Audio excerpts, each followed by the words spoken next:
रिक्षासाठी नवीन परवाने देणं आता बंद करण्यात आलंय। त्याबद्दलची घोषणा परिवहन मंत्री प्रताप सरनाईक यांनी केली आहे। वाहतूक कोंडी, हवा आणि ध्वनी प्रदूषण रोखण्यासाठी हा निर्णय घेण्यात आल्याचं सांगण्यात आलंय। सार्वजनिक वाहतुकीमध्ये ऑटो रिक्षा महत्त्वाची भूमिका बजावतात, पण अनेक शहरात रिक्षांची संख्या बेसुमार वाढली आहे। त्यातून होणारी वाहतूक कोंडी, हवा आणि ध्वनीचं प्रदूषण ही गंभीर समस्या बनली आहे। हेच कारण देऊन परिवहन मंत्री प्रताप सरनाईक यांनी ऑटो रिक्षांना नवीन परवाने देण्याचं आजपासून थांबवलंय।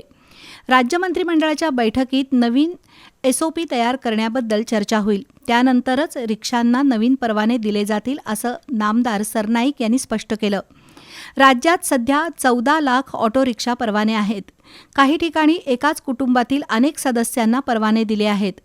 परप्रांतीयांनी सुद्धा खोट्या कागदपत्रांच्या आधारे अवैध रीतीनं परवाने मिळवले आहेत।